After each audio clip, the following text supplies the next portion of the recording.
liberty and justice for all.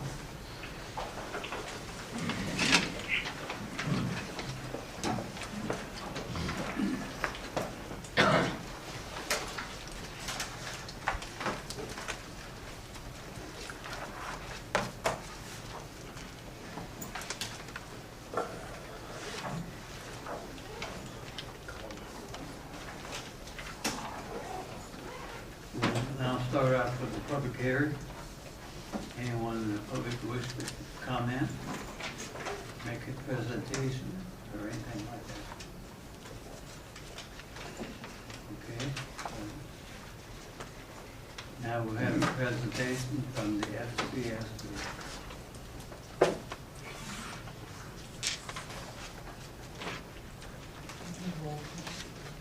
President, so you may want to acknowledge that Commissioner Sterling is available by phone for the record. I think you just did, but we'll say it again. Mr. Sterling is with us tonight on the telephone. Yes, Commissioner Sterling present. Thank you. Thank you. Well, good evening. I have Brian Ginter here with me with MSA and myself, Angie Sanchez, with Sergey Tarasov here. And essentially, basically, we're following up on our March 26th presentation that we made to the board of commissioners that discussed a little bit of the benchmarking as well as the rate study process, methodology, and really what the particular projects we're embarking on. And so this evening, what we'd like to present is the results of the benchmarking analysis and then the results of the first step of the rate study. And so we'll go ahead and let Brian Ginter with the benchmarking go ahead and make his presentation. Before you start, I should have said that some of the members of our citizen budget committee are in the audience tonight. Go ahead.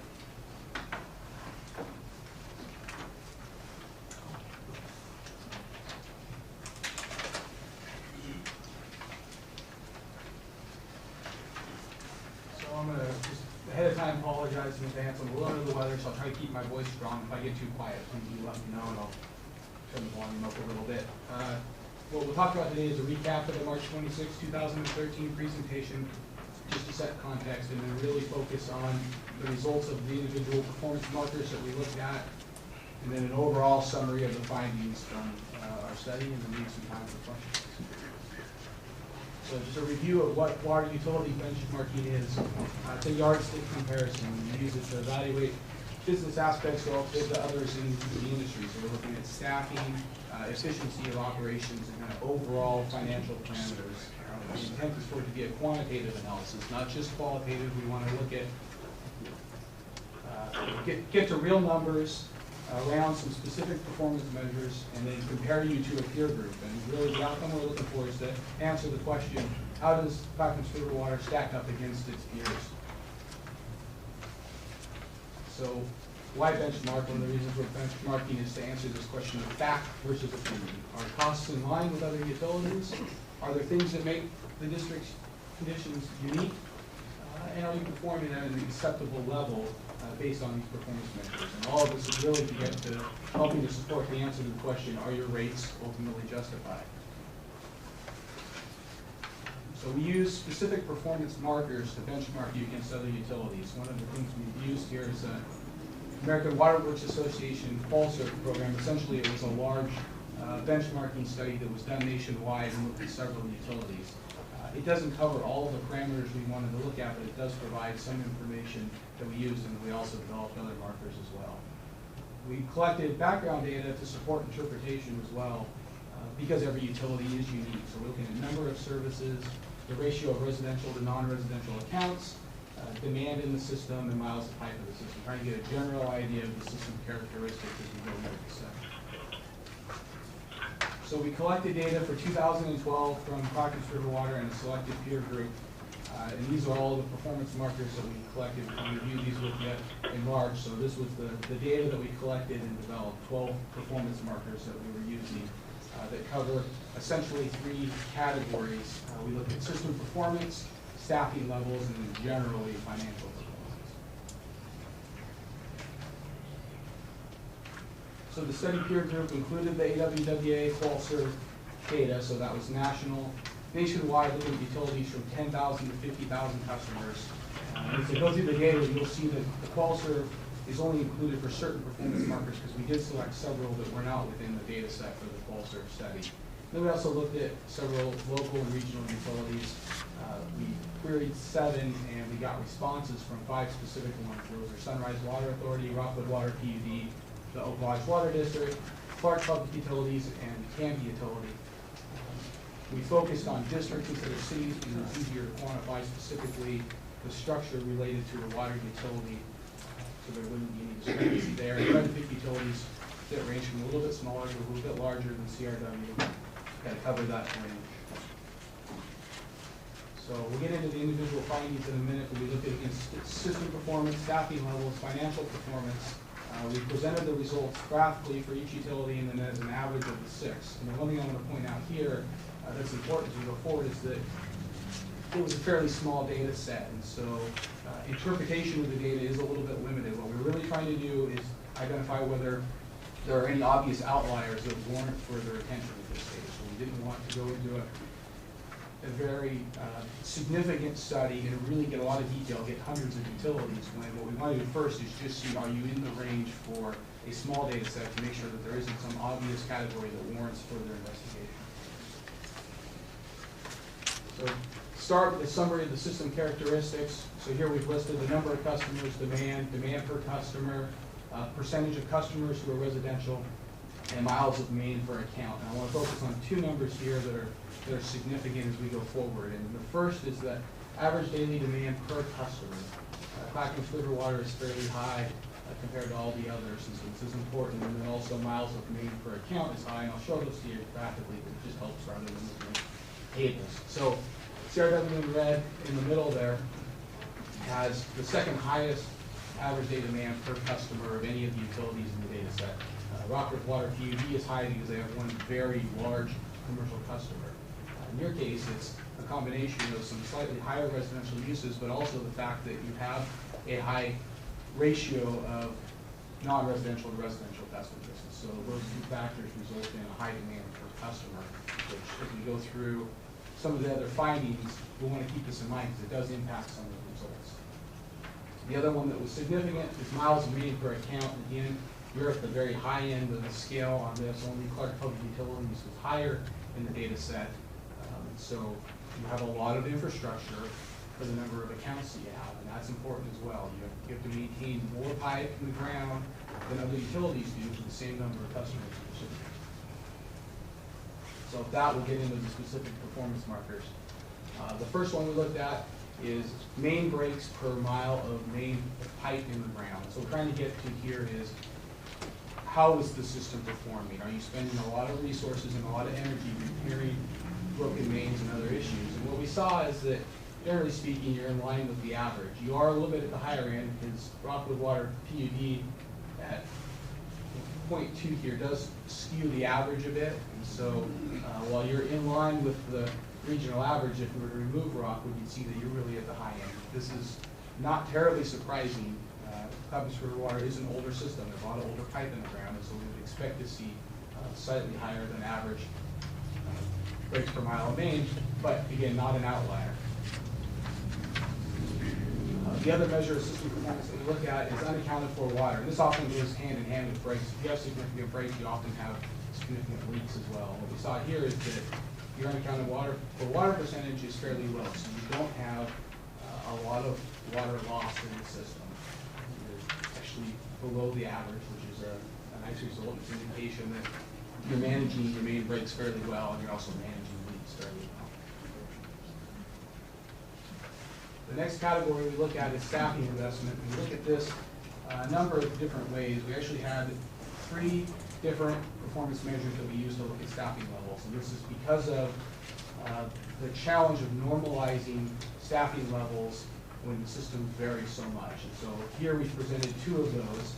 This is customer accounts per full-time employee, that's total staff, and then miles of water main for O&M staff, those staff that are responsible for the operation, maintenance, replacement of facilities, those types of things. So the green bar represents customer accounts per FTE, and CRW is at the low end when we look at your staffing by this metric. So it means that you have a high number of staff per customer account compared to other utilities.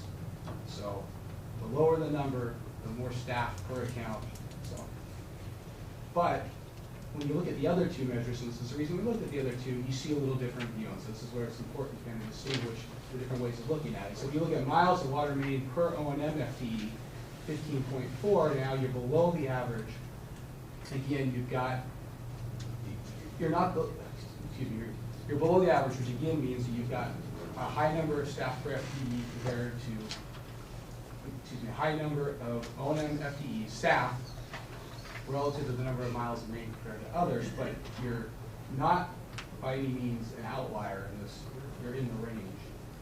And the one that's most telling, and I'll get to this, is the third way we look at it. And this gets to some of the complexities of your system.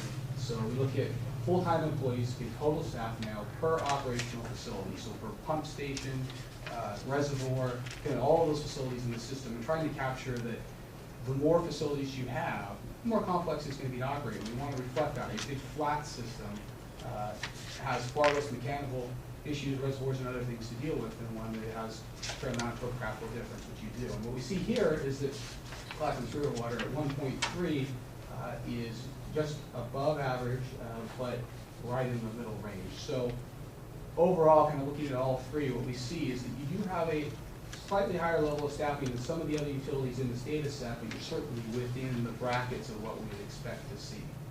And we'll come back to that a bit more in the conclusions. So I think this is probably one of the places where we'll want to spend our most time. It's one of the most relevant conclusions of this discussion. The other piece we looked at was staffing, is investment in staff, training hours per full-time employee. CRW falls generally right in the middle here at 33 hours per FTE, well above the national median, below the regional average, although the regional average is skewed by the data we got from Oak Lodge Water District. I think that number might be higher than reality. We had some back and forth discussion with them, and this is with the way they track their training hours. So if you take them out, then you're pretty much in line with others in the region. The third category we look at is financial performance. So we don't want to just look at staffing, we want to understand how things are financially generally. So the first one is average revenue per customer. CRW is at the high end of revenue per customer, and there's two things I want to say about that. So one, going back to when we started, we talked about your demand per customer, that was high. So if you've got a high demand per customer, you're going to see a high revenue per customer as well. And the other more significant thing here is that this revenue includes the revenue the district gets from roughly 2.5 MGD of water sold to the Sunrise Water Authority. So wholesale revenue is part of the total revenue calculation, and it skews the number upward. So again, slightly above the regional average, but if you were to back out the wholesale revenue, you're in line in terms of revenue per customer.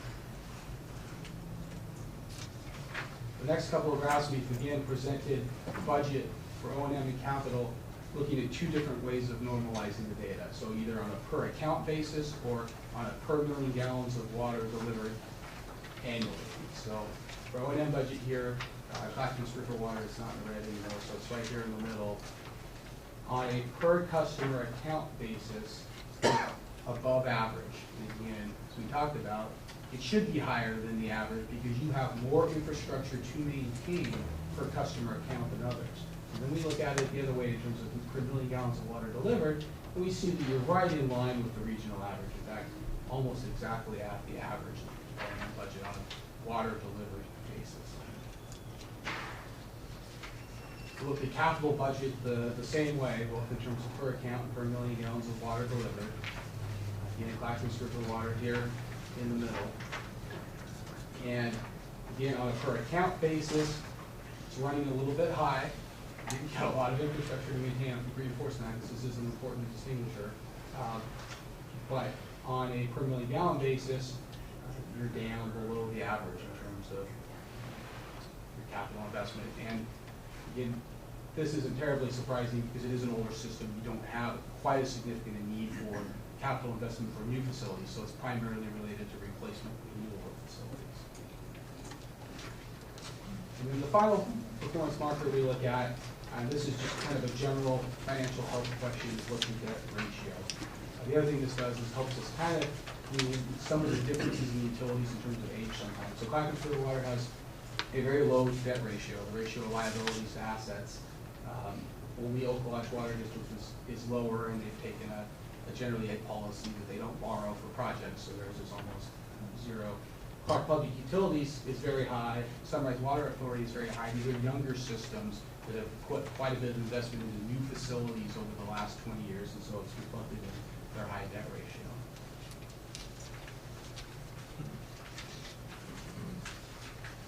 So now to just generally summarize the elements of the findings, going through all the graphs. So as we said in the beginning, we kind of mentioned throughout, CRW system is more complex than other regional water providers that we included in the data set. So some of those reasons are that you have separate systems, a north and south system. Only Clark Public Utilities has a separated system like that of the data set we have. You have a treated surface water source, wholesale purchases, and wholesale sales.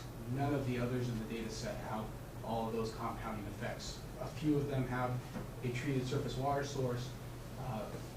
One or two have wholesale purchases. One or two have wholesale sales, but none of them have all three of those elements included. There just isn't a utility quite likely in that regard.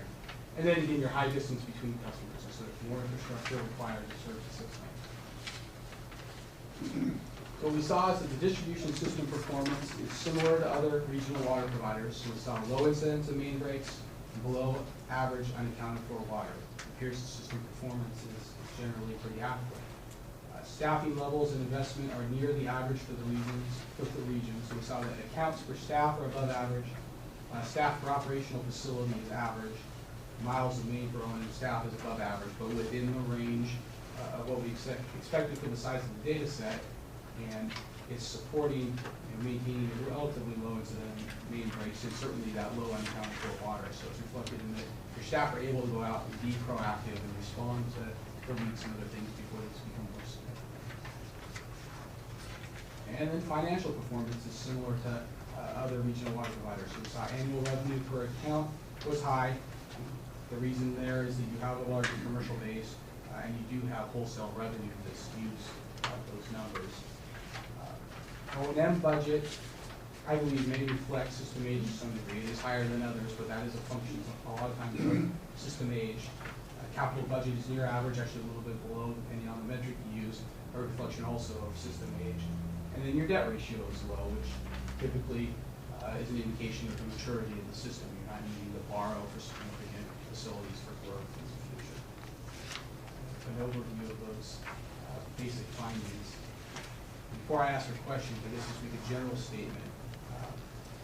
Our feeling after having gone through this is that in general, the district is in line with the other utilities in the data set that we looked at, and we did not see any significant outliers in our analysis.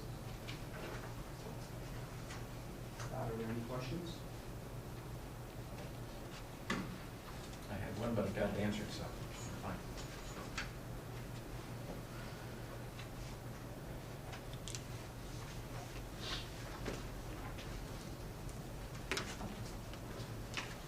I see a lot of questions from the audience, so we'll have them come up later and ask you questions.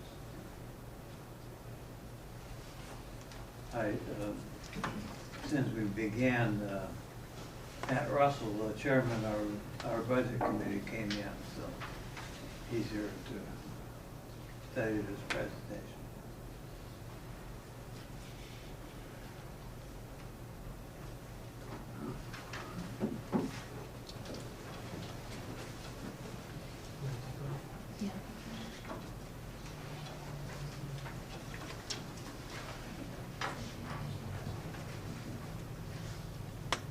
Now we're going to go ahead and switch to the rate study. I did want to mention Brian actually needs to catch an airline, so he will need to leave at 7. I don't know if that's going to change any approach that you wanted, in terms of questions and so forth. I'll give you the opportunity to consider that. He will have to leave at 7 o'clock, probably at the latest, in order to get to the airport on time. If you just continue, that would be good. Okay. So in terms of the rate study, I think we kind of already hit this. This was really just introducing the two studies that we're going to be looking at. And so now we're going to focus more on the rate study. Okay. So this graphic was presented in the March 26th discussion of the rate study, and we had talked about the rate study process really being 3 steps. And so just wanted to bring this particular graphic back to show you really where we are this evening in terms of the particular focus and really where our discussion will center and really the main area here. And so again, we call that as revenue requirement, and essentially that's identifying what are your overall revenue needs in order to meet your annual cash flow obligations. Okay. So go ahead and go there. So when we look at revenue requirements, we are looking at evaluating your revenue at existing rate levels. So we're not assuming any additional rate adjustments when we first do this evaluation. We're assuming where are you today in terms of your revenue levels. Compare that to what your financial obligations are in terms of your operating costs and your capital costs, and evaluate if those revenues are sufficient to meet your needs. Now, along with that, we're also looking at fiscal policies, and so there has been quite a bit of discussion, I believe, internally about what are those particular fiscal policies, how do we want to be positioned in terms of our financial future and the strength of what the district is actually going to present and where we want to go. And so those particular fiscal policies also are included in here during our evaluation. So when we first look at the first item of the revenue requirement, we are looking at revenue levels. And our revenue levels are composed of a number of different items, and we have it both graphically here and kind of a list of what those particular revenue levels are. And so we include rate revenue, and so those are really what your customers pay on your monthly bill or your bi-monthly bills. There's also other revenue, such as various service fees and charges, rental income, miscellaneous revenue that we also consider when we're looking at our revenue needs. Wholesale revenue, so as Brian had mentioned, you do have a wholesale customer who is contributing to the bottom line as well. Now we have system development charge revenue to offset debt service, and that is a benefit to you on the operations side. So a lot of times system development charges may just be used for capital costs. Here we're actually using some of those system development charges to help offset some of our debt service obligations, which definitely helps the bottom line. And again, you can see here what those revenue sources are. So here's rate revenue, here's wholesale revenue. Did want to point out SDC revenue. We do have some SDC revenue that we're able to use in these initial years. That actually declines over time. And so as we're using some of those reserves in the SDC fund, our growth is not as significant as we're hoping, or maybe it will be, but our assumption is that it's not as high as it has been in the past. And so that's why you are seeing the reduction in the SDC revenue available to offset some of your costs out in the future. When we switch over to the expense side of things, your operating and maintenance, that's kind of the O&M there, we did take your operating costs from the draft fiscal year 2014 budget, and they include labor, benefits, materials, and capital outlays. In order to get from that budget time period out into the future, there are a number of different escalation factors applied to each of those accounts, so we'll go through an account-by-account analysis and identify, if it's labor, 2%, benefits, 9.6%, and all other costs are generally increased by the 3-year average CPI of about 2.15%. So that's kind of how we get from the budget that we are today and what we're looking at, the draft budget, out to the 2018 time period. And so that's kind of what you're seeing again here. Just by major kind of department, we have them listed here. You can kind of see what's happening there. Okay, so not a significant change, but there are some cost escalations just due to inflation. Revenue requirement in terms of major capital, that's where we begin to see some different costs and a lot of times peaks and valleys. So the goal is, well, how do we smooth those peaks and valleys out in terms of what needs to be funded from rates? And so what we have here is projects for the capital improvement fund. Again, these are major capital projects. For 2014, we've listed what we have kind of in plan for that particular year. In 2015 and beyond, they're not specific projects, but historically we have been probably in the $1.5 million range per year. And so we'll continue to assume that that typical level of capital funding will also be moving forward. The one point to point out here is that in inflated dollars, so many times the engineering costs that we get are in 2000 or current day dollars, and so if we're looking at 2018 and have something planned for 2018, we need to assume that that's going to be a higher cost going out in the future. What our funding is for these particular projects, the most important part is that no new debt is anticipated for these particular capital projects in this plan. We are really looking at what do we have in existing reserves, what type of rate-funded capital do we have available to fund these particular projects, and also what type of system development charges do we have. And so we are looking at existing kind of funding sources as well as ongoing rate-funded investment in order to pay for the capital projects that we have planned in the plan. And again, fiscal policies, you're probably quite familiar with these. Again, this is what Carol has presented to you and had discussions with you about. Very important because a lot of times these fiscal policies may not be something that we are going to try to have happen in day one. We kind of need to grow into them in terms of over time to minimize the rate impact that we have on our customers. But again, we have 90 days operating fund target for your general fund, contingency of $500,000. System funding is really the key that we're trying to do here is how can we begin to invest in our system a little bit more, but again, we know we can't get there in one foul swoop. We need to slowly phase it in over time. So throughout for the 2018 time period, we want to get to our target, but we're slowly increasing it for the first year at $750,000. We need to always be conscious of our debt service coverage requirements. And I think more importantly, and moving forward and thinking kind of a little bit long-term and not so short-term, how do we need to be positioning ourselves so that if we do need to enter the bond market, we are at a healthy financial position? And what they are looking at is, is your total liquidity, meaning your cash, about 180 days. And so we're kind of looking at that, making sure that any type of decisions that we're making are really not driving our reserves too far down, where if somebody looked at that, they would raise the red flag and say, boy, we're declining in terms of our financial position instead of maintaining or increasing that financial position. Also, although we have our requirements of debt service coverage, when you go out to the bond market, they do look again for that financial strength in terms of your ability to repay the debt. And so for debt service coverage, you're probably looking at a 2.0 type of target, more to get more favorable bond ratings. Okay, so we're trying to again balance the cash flow needs as well as your policy needs and goals.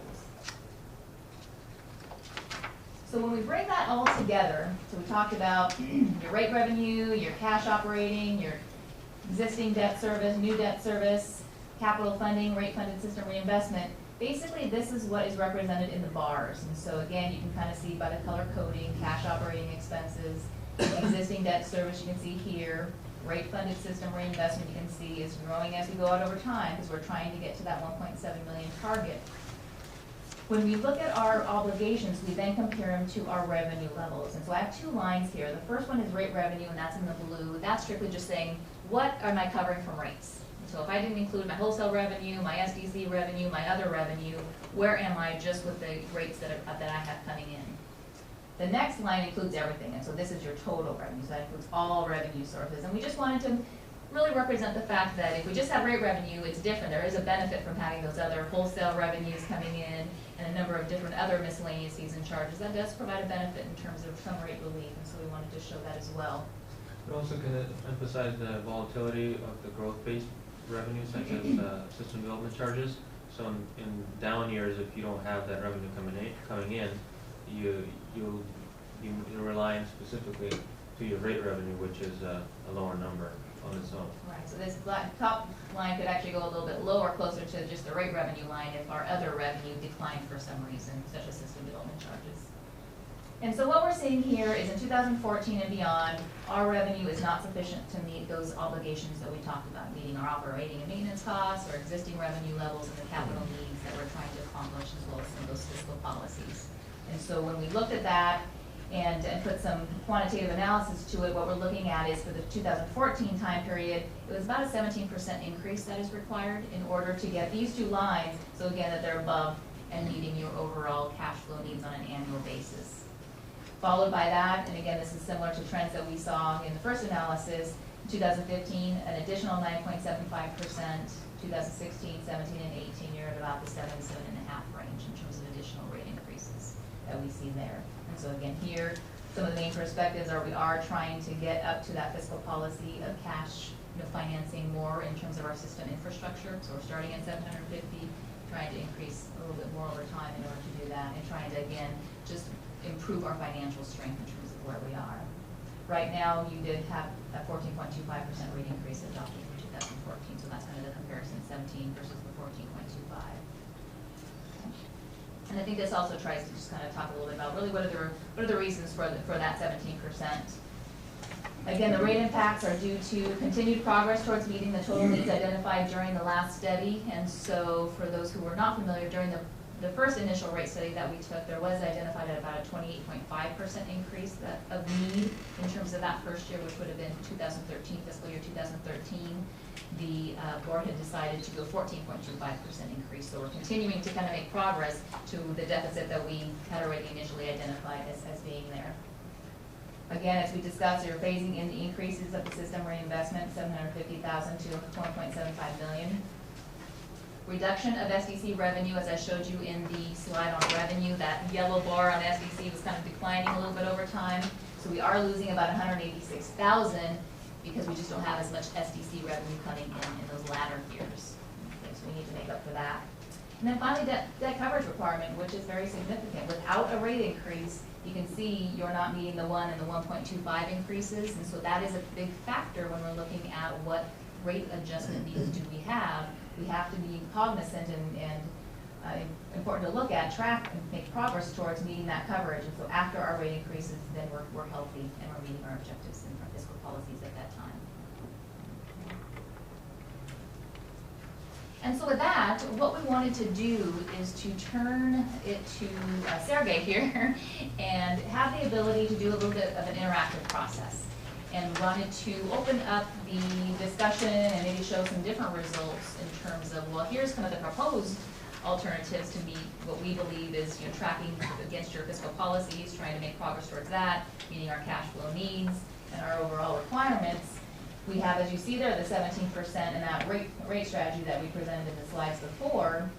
There may be another alternative that the board would like to look at in terms of, well, what happens if we just maintain the 14.25% increase that we had? What does that mean? What would that do to the results of this particular analysis if we change that 17 back to the 14.25? Or there could be another alternative. So we kind of wanted to open it up to provide an interactive session here. And so just to kind of let you know how this works, I think one of the first ones we'll do is the 14.25. So what happens if we just kind of held the line? We already had approved the 14.25. What happens if we maintain that? So before we get started, would you kind of, because there's quite a bit of numbers on the screen, I should probably focus on a couple of separate line items. The first one, the first line item is the proposed rate increase line item that I'm highlighting here. This will be where we're going to make the changes on an annual basis. For your information only, just as a gauge, there's some side information right below in terms of what is this percentage impact on our average bill today. So this 56 currently is the impact of our 17% increase in our current rates. And I apologize, they're not on the screen. The average bill currently is about $48.36. So the 17% would be applied on top of the $48. Or if we change it to 14.25, it would be the 56 will change. The second line item to pay attention to would be the cash flow, which is basically, if it's negative, it basically implies that we have to use our reserves to fund our expenses in that year, if it's negative. Alternatively, you would have to reduce some of your expenses to get it positive. The two lines below it represent the coverage target, so you'll see as we make changes to our increases, the coverage will change. And what we want to, at the very base minimum, is keep it about 1.25 or 1.0 depending on the test. And then finally, the fund information below provides you a summary of the general fund ending balances. Here we set a target of 90 days and what that means in dollars. And if you're seeing red here, it means we're not meeting the target. So in this case, we're really close, so we didn't make any adjustments. But what we want to be careful of is going too far below our target or negative, as you'll see once we start playing with the numbers. We have our target on the capital side, and also our liquidity target of 180 days. So sometimes you might see that one of our targets is actually doing well. For instance, in 2017, we're actually $1 million over our target on the capital side, but for our liquidity purposes, we actually need to be that high to be able to meet the total liquidity, total cash target. So it's not just one piece that we're looking at here when we're doing these scenarios. It's a combination of rate impacts on your coverage ratio, on your general fund targets, on your capital targets, and your total liquidity targets. So as you mentioned, we'll start with a 14.25 scenario. If we strictly reduce our first increase from 17% down to 14.25 and do nothing else, we will have a $200,000 deficiency in 14. If we don't adjust for it, that deficiency will carry forward by about 200,000 each year, and finally catching up by the end. What you'll notice is that your general fund balances would actually drop off quite a bit, and your liquidity would decrease. So to solve this issue, you would have to actually make an adjustment to the second year of approximately 12.3% to get back in line. But you will still be using $200,000 in general fund reserves to fund the lower increase. So that's kind of the impacts here. You'll notice that the total liquidity is approximately the same. It's a little bit less than the first scenario, but fairly close. Our general fund target rebuilds over its target or up to the target by 2018. And our capital fund target is still above or ending balance is still above our target. So are there any other scenarios that you'd like to see?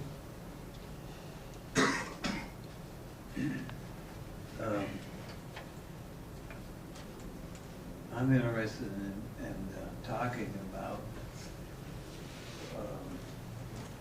how we avoid any increase in charges.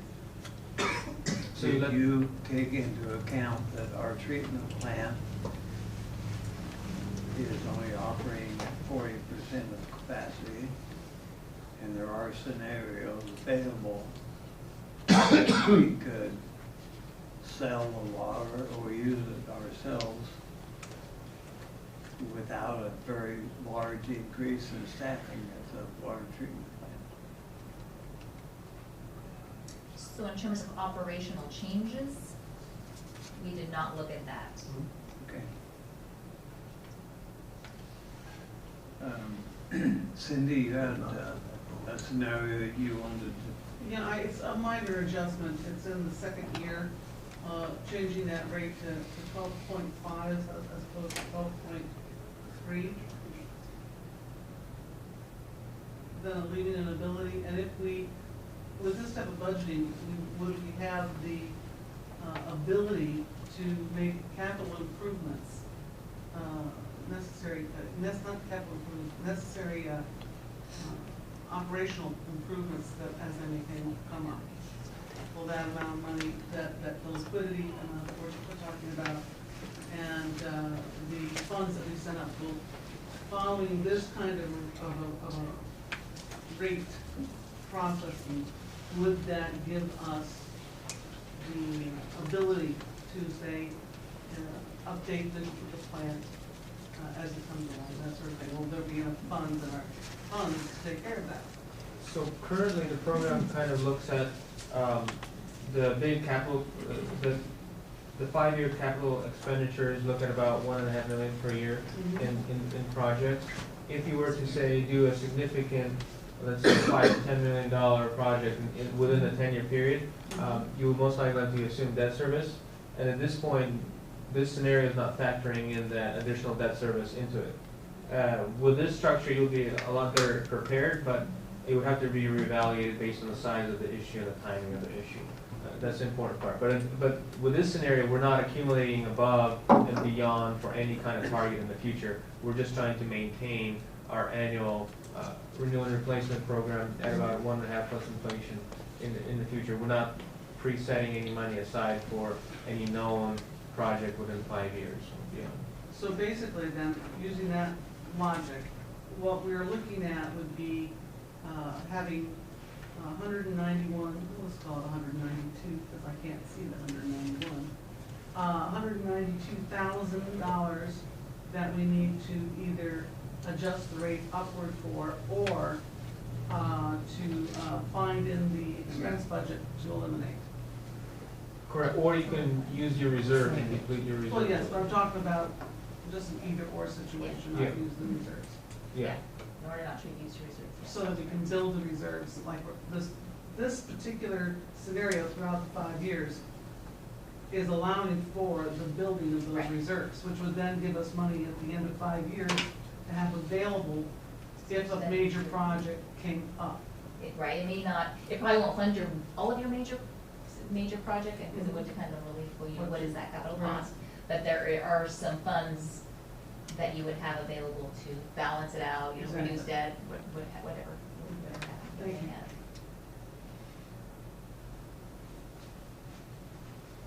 Mr. Chairman? Can I make a comment? Yes. When you look at percentages like this as a ratepayer, they look scary to a lot of people. What I would like to point out, after having played with these numbers myself, is that if you follow the original scenario, and I'm not suggesting that we are going to follow that scenario, I call that kind of the worst case scenario.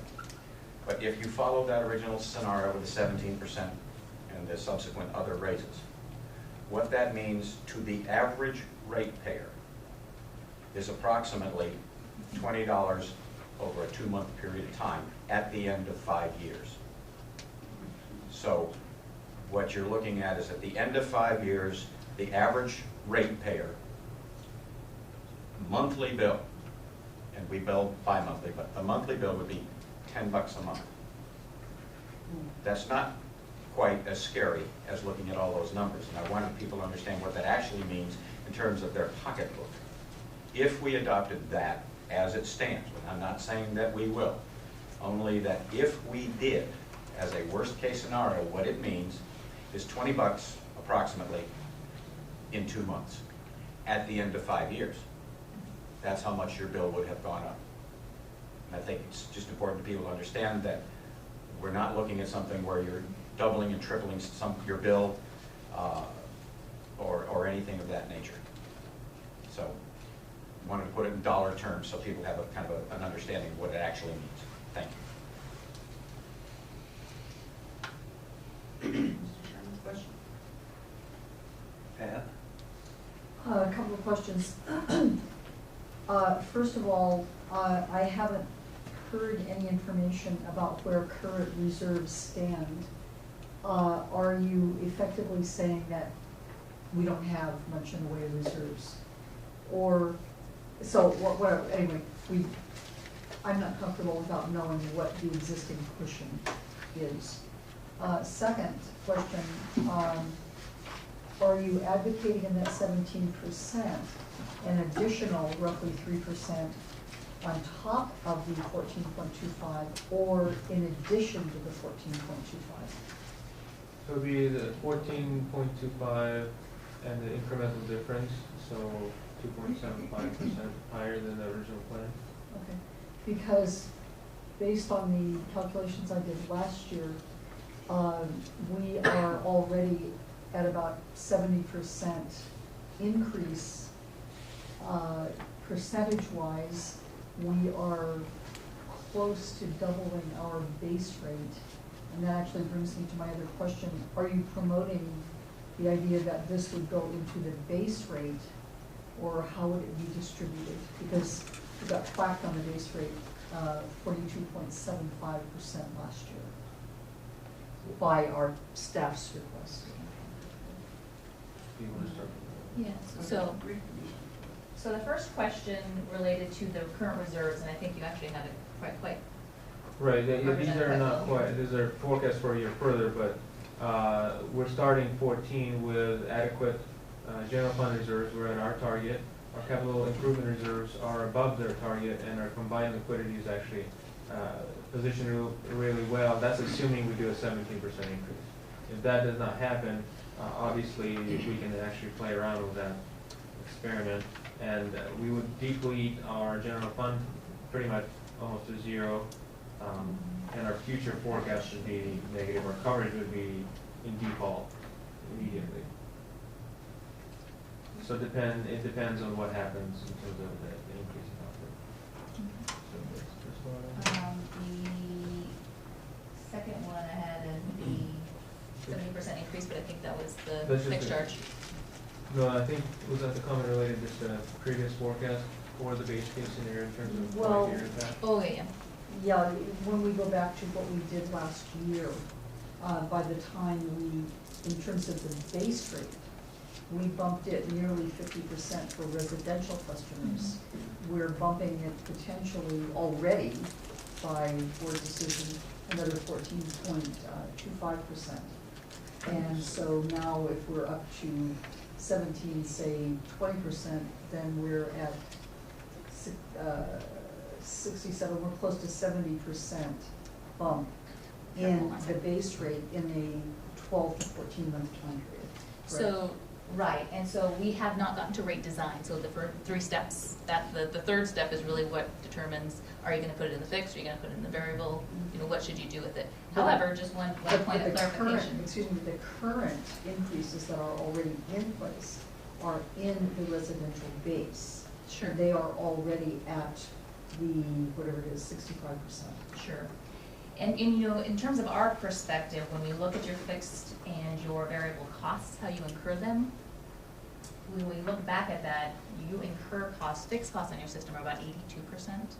They're pretty high fixed costs, yet how we actually collect them, I believe it was 24% is in our fixed revenue. So revenue, fixed revenue coming in, so we're very misaligned in terms of the revenue stability that we have coming in terms of our utility. Where we're increasing some of those particular costs is in capital, which are very fixed in nature, so we're trying to increase our capital improvement, system reinvestment type of costs, which are fixed costs. And so to not increase the fixed charge would be pretty difficult in terms of revenue stability. And also, it's a caution to look at percentages alone. If you're applying high percentages to low numbers, it depends what you're trying to compare. So if you're doing a high percentage on $10 or $5, it might, dollar-wise might not be a large impact, but percentage-wise it might seem like a significant impact. So it's just, before I believe, and I don't have the exact numbers before we did the study, I think that overall amount of revenue collected from the fixed charges was under 20% or so. So if you're increasing a very small portion of your total bill by 42%, it's, on that bill, it's a significant, potentially significant increase, but as a portion of the total bill, it's not as a significant dollar figure or a percentage. Well, the problem was that we never got any kind of a reasonable breakdown between how many people pay effectively only the base rate. The increase last year in the consumption rate for residential customers was 4%. This year it's another 14.25% already in place. And the commercial and multi-user, I'm looking from memory, went up 14.25. And so they're cumulatively, they are collectively much lower even at their base level, so. Mr. Chairman? I would just like to make one comment that all of our customers, except for our wholesale customer, do pay the base rate. They all have meter charges. So whether it's a multifamily, commercial, or an industrial, they are paying that meter charge as well as their consumption. Ken? Again, to put it in numbers a little bit, one is that the rate committee actually recommended the 42.5% be placed on the base, as has been discussed before, and that actually boiled down to $2.50 a month. So again, percentages can be deceiving. When you actually look at the base rate, you're talking $2.50 a month more. That's $5 every 2 months. I think in most cases, people can deal with that. The other thing with respect to our reserves, I know since 2010, at the direction of the board, reserves have been spent down a total of $5,611,141 on a large number of board-approved projects. So the previous board had authorized the expenditure of those reserve funds in order to get infrastructure done, and we are now in a position of having to adjust for lower reserves and figure out a way to still do projects and recover our reserves. So that's really a lot of what this is all about. Thank you. Any more questions? She answered Pardon? the question I had, the question that I had was asked. Oh, okay. Do you have any more presentation? There's one slide just to wrap it up, I believe. Okay. We'll have a chance for public testimony at the end. Okay, so in terms of the next steps, so we have now completed the step one of the three-step process that we had talked about in the graphic at the beginning of the presentation, and that is revenue requirement, that informs the cost of service process. And really what, again, revenue requirement is intended to do is identify what rate level in total do we need in order to meet our overall financial obligations. And so that's kind of that step one. Now, that is key to the budget process because it will identify what is that total target revenue level that we have and will have available and are counting on in terms of meeting that particular, those particular costs in that particular year.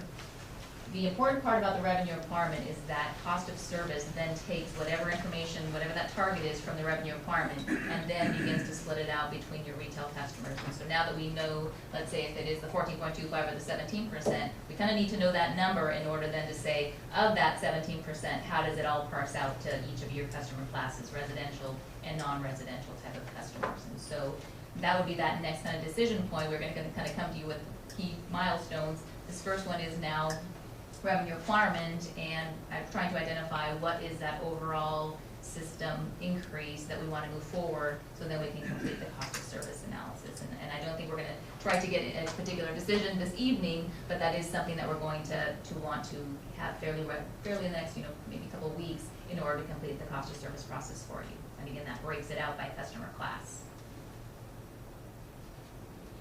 Thank you. Thank you.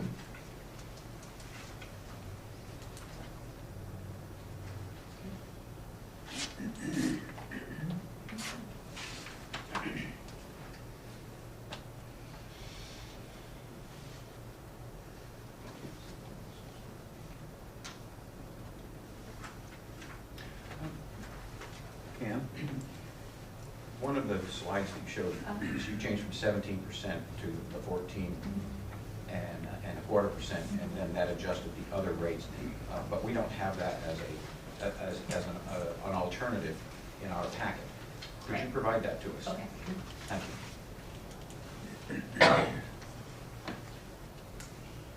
Mr. Chair, Cindy? did you want the 14.25 there without any movements of the other rates, or with including